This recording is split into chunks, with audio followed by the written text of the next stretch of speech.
Hi, it's Jason Everett, and I want to take you back to a quick flashback for myself.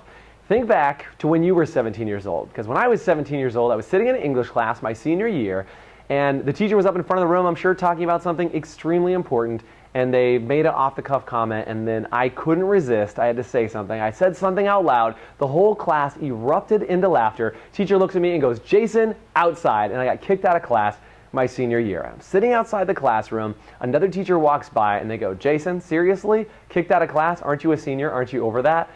And at that moment I had realized there was something different about how I operated in a class. In fact, I had been sitting in classes and been, for the most part, distracted and thinking of other things to do and figuring out ways to entertain myself because for the most part, I was pretty bored in school. Now, it's not knocking any teachers. They did the best they could do with the information that they had.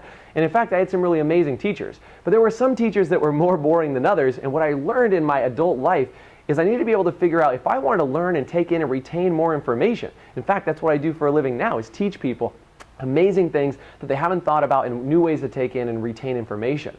But what I learned is that I needed to become an expert at learning. And so one of the things that I found in part of my studies is something called the cone of learning, which was written by a guy named Edgar Dale at the Arizona State University. And he said there's two parts of something called the cone of learning. He said there's what's called passive learning and there's active learning. And unfortunately, for most of us, passive learning was what we experienced in high school and in grade school and most of our adult learning life was passive learning, meaning you listen and you read. And what he found in this study is just reading and listening that over a period of over 30 days or more, you only retain between 5 to 15% of the information, which is why if I was to ask you today things that you studied while you were in school, you could probably only retain about 5% of that information and spit it out to me.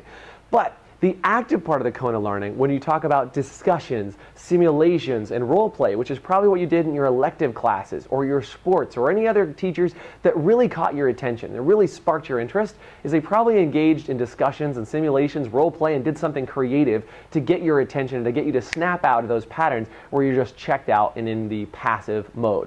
So if you want more information, there's a little bit more information on the cone of learning right here in today's email, and I hope you can use it in a way that will change the way you operate with your team. So the next team meeting you have, I would encourage you to figure out how can you engage in more discussions, ask better questions, run a role play or a simulation, and challenge your team to move into the active part of the cone of learning. So that's it for me for today on today's newsletter. Have a great week.